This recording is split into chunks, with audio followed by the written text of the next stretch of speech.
In today's class, we discuss about equilibrium of a particle. Okay. When do we say the body is in equilibrium? We say the body is at rest or it moves with uniform motion. When do we say the body is in equilibrium or a particle is in equilibrium? When the body is at rest. When the body is at rest or in uniform motion. Body moves with uniform motion. Uniform motion. That means the body, when the body is at rest, the body is said to be in equilibrium. Okay. For example, here the duster is placed on the table. That means it is rest on the table. So it is duster is in equilibrium position. Okay. Or the duster moves with uniform velocity like this. This is also said to be equilibrium. The body is said to be in equilibrium if it is at rest or moves with uniform motion. Uniform motion means it moves with constant velocity. Okay, then we will say the equilibrium. Okay, when the body is at rest or moves with uniform motion is known as equilibrium. Okay, then what is the condition for equilibrium of a particle or body? Condition for equilibrium of a particle or a body. Equilibrium of a particle or a body.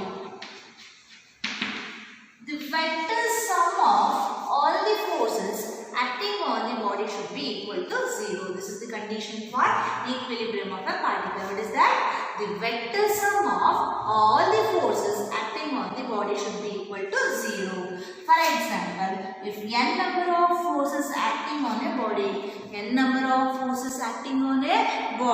along different directions or along same direction, then the body is said to be in equilibrium if vector sum of all the forces acting on that body should be equal to 0. That is the condition for equilibrium of a particle. That is that the vector sum of all the forces acting on the body should be equal to 0. That is vector F1 plus vector F2 plus vector F3 plus vector F4 plus etc. up to Fn is equal to 0.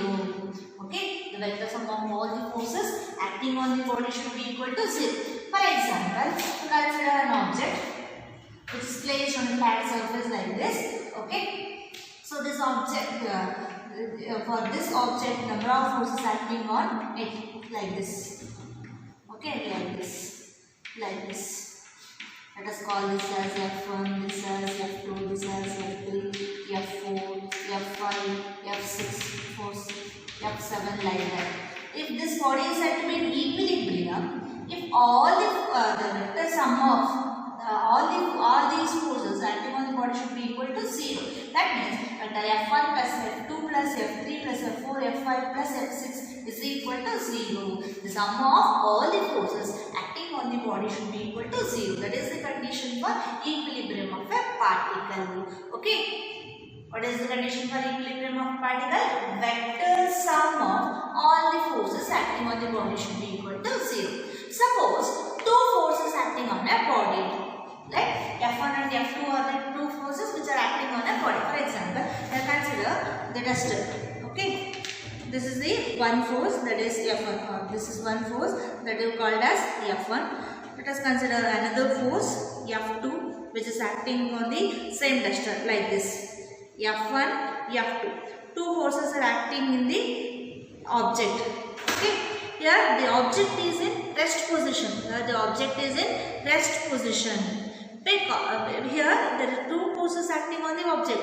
But the object is at rest because the vector sum of these two forces should be equal to 0. That means consider an object which is placed on the flat surface like the duster placed on the table. Okay, here F1 is the force acting on this object along this direction. Okay, similarly F2 is also another force which is acting along the duster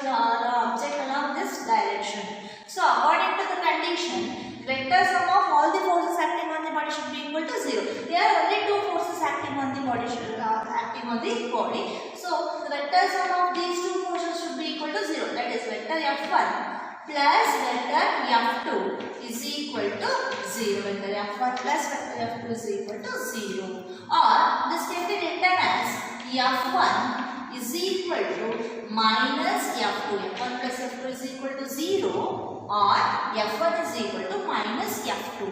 Here F1 is equal to F2 means the two forces are equal in magnitude. The two forces are equal in magnitude means they are equal in size. Okay.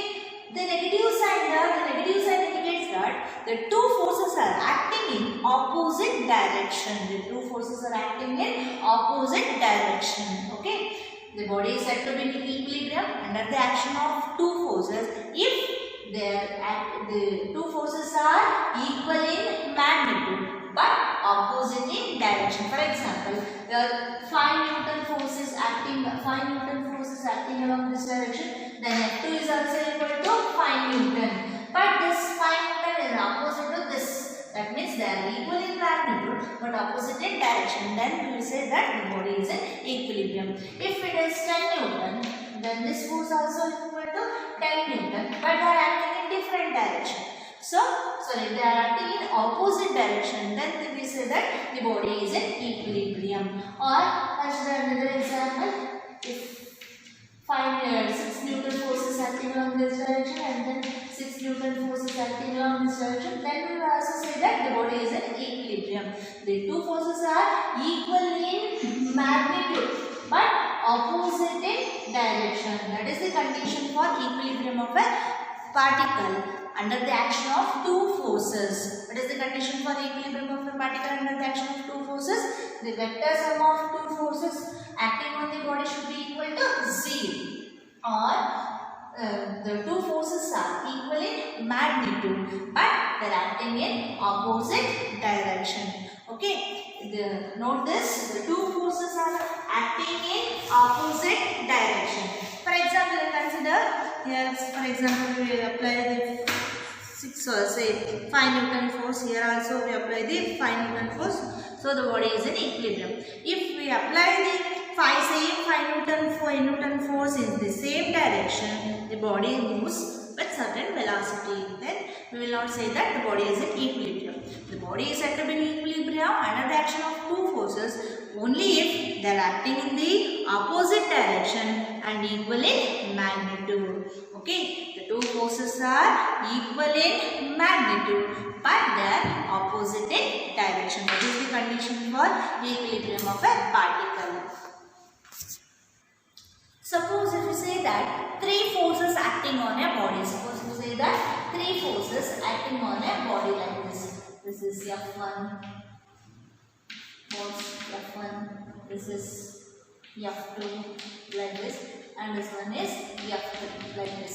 The two forces, three forces acting on a body. Then what is the condition for equilibrium of this body? So the vector sum of three forces acting on the body should be equal to 0. There is that vector F1 plus vector F2 plus vector F3 should be equal to 0. The three forces acting bodies, the sum of three forces should be equal to 0. Or this can be written as F1 plus F2 is equal to minus F3. F1 plus F2 is equal to minus F3. That means the sum of any two forces should be equal and opposite to the third force. The sum of any two forces should be equal and opposite to the third force. If three forces acting on a body, then the vector sum of three forces should be equal to 0, then the body is in equilibrium. Or the vector sum of any two forces should be equal and opposite to the third force. For example, let us consider an object which is placed on certain flat surface like this. So, say F1 is equal to 5 Newton force which is acting along this direction, and F2 is equal to 10 Newton which is acting along this direction. Then F3 is equal to what? F3 is equal to 15 Newton which is acting along opposite direction. Here F1 is equal to 5, F2 is equal to 10. 5 plus 10 is equal to 15. Okay, then F3 is equal to 15. So the sum of two forces should be equal to the third force. 5 plus 10 is equal to 15. That will be equal to 15. That is F2. But they are opposite in direction. F1 and F2 are acting in the same direction, but F3 is acting opposite to that. Okay. So what is the condition for equilibrium of three forces acting on a body? The vector sum of three forces should be equal to 0, or the sum of any two forces should be equal and opposite to third force. That is F1 plus F2 is equal to minus F3, or F1 plus F3 is equal to minus F2. Here we say that the sum of any two forces should be equal and opposite to the third force.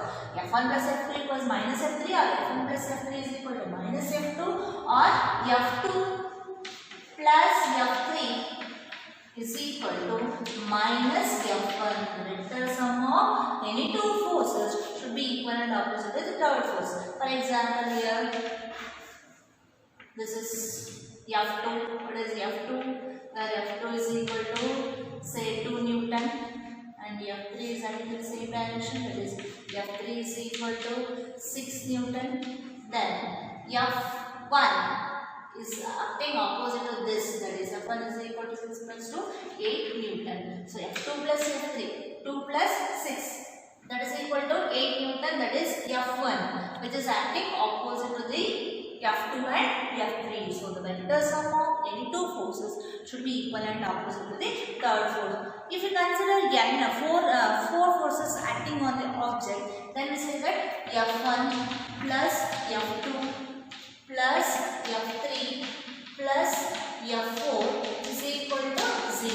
Similarly, if you consider five forces acting on a body, then the vector sum of all the forces acting on the body should be equal to 0. That means vector F1 plus vector F2 plus vector F3 plus vector F4 plus vector F5 is equal to 0. Then the body is in equilibrium. If we consider 6 number of forces, then vector F1 plus vector F2 plus vector F3 plus vector F4 plus vector F5 plus vector F6 is equal to 0. Then the body is in equilibrium. These are the condition for equilibrium of the particle under the action of number of forces.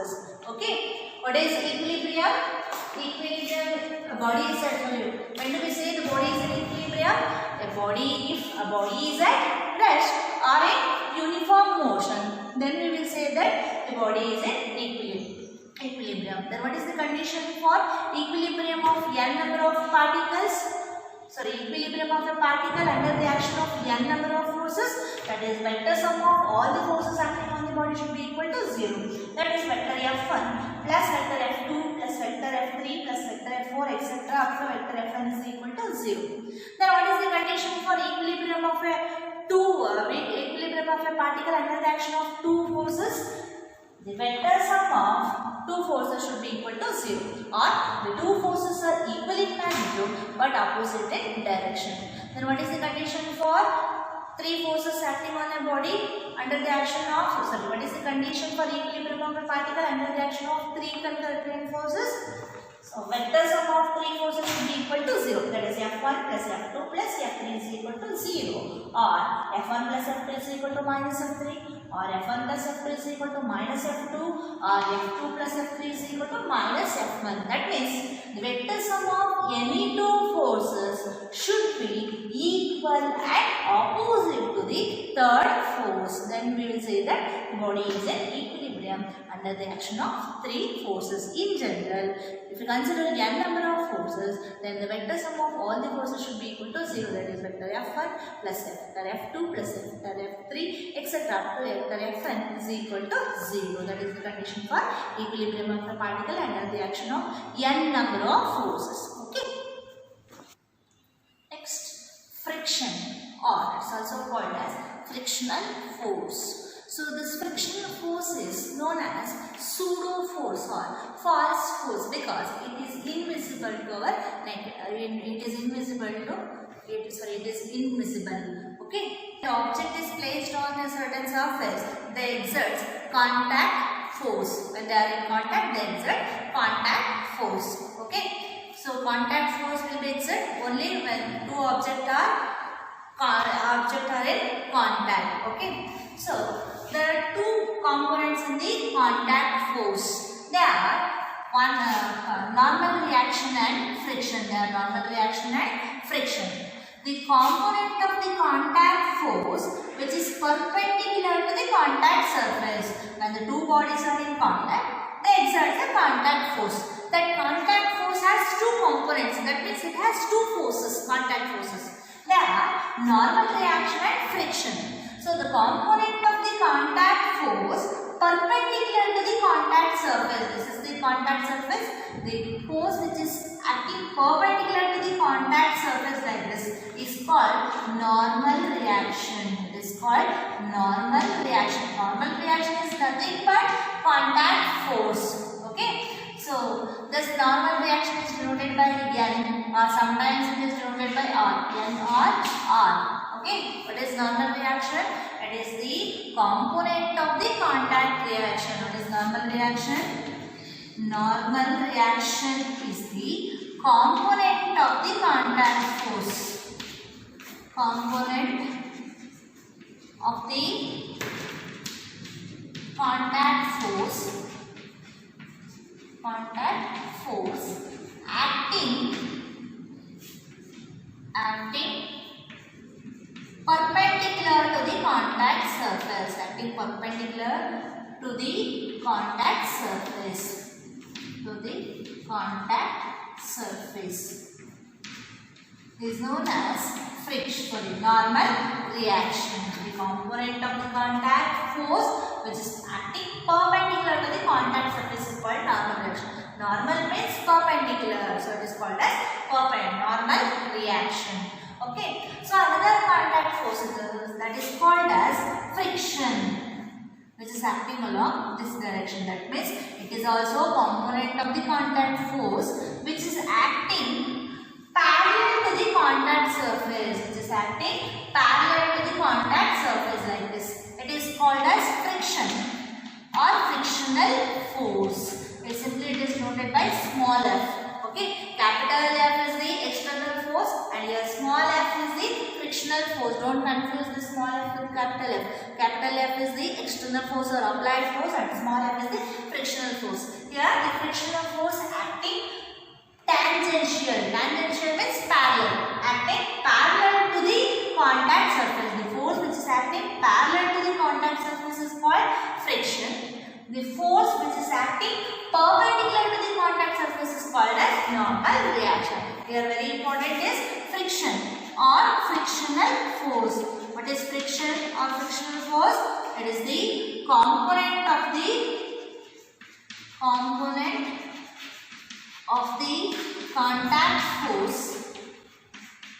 contact force which is acting parallel or tangential.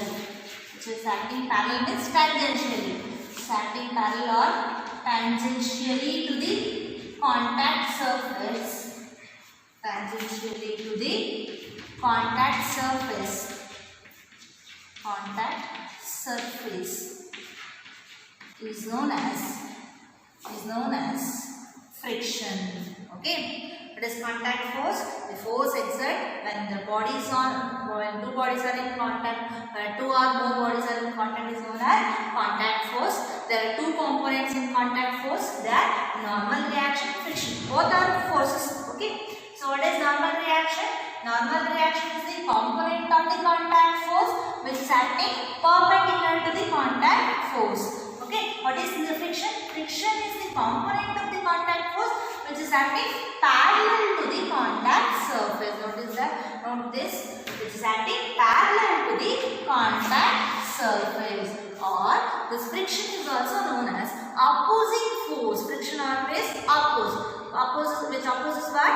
It opposes relative motion between two surfaces which are in contact. Friction always opposes the relative motion between two surfaces which are in contact. What is friction?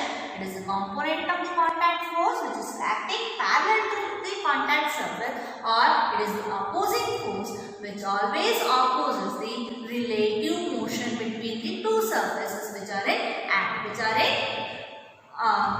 always opposes the relative motion between two surfaces which are in contact. Okay. For example, here the tester is placed on the table. So both table and tester are in contact. Therefore, they exert contact force. So the component perpendicular to this contact surface is known as normal reaction. Then the component of the contact force which is acting parallel to the contact surface is known as friction. Okay.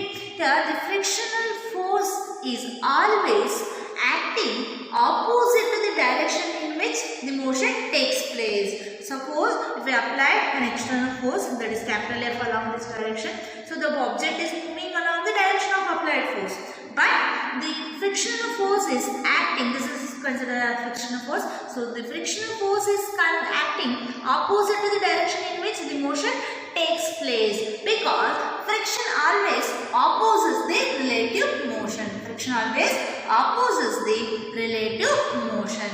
Okay, so what is friction? It is the opposing force which opposes the relative motion between the two surfaces which are in contact. It is also known as pseudo force or false force because it is invisible. It is the opposing force because it always opposes the motion. It is the opposing force which opposes the relative motion, which opposes the relative motion between the two surfaces. Okay, it opposes the relative motion between the surfaces which are in contact. Between the surfaces which are in contact.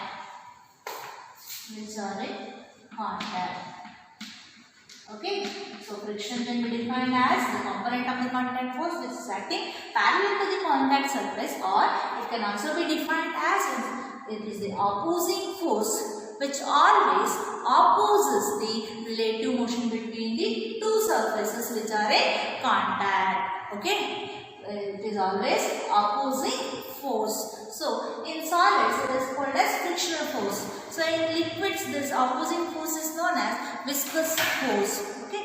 Now we just discuss about frictional force. Okay. What is frictional force? It is the opposing force which opposes the relative motion between the two surfaces which are in contact. This friction force always acting opposite to the direction in which the motion takes place. For example, always acting in the direction in which the motion takes place. Okay. So, for example, rubbing hands like this. Okay, matchstick. These are the example for friction. Okay. So next, types of friction. Types of friction. So there are four types of friction. They are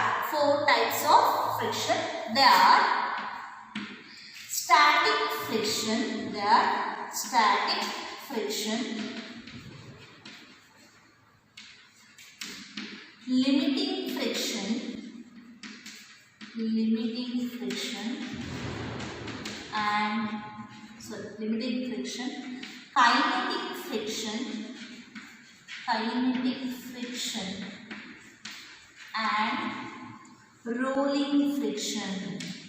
rolling friction. There are four types of friction. They are static friction, limiting friction, kinetic friction, and rolling friction. So these types of frictions are discussed in the next session. Okay.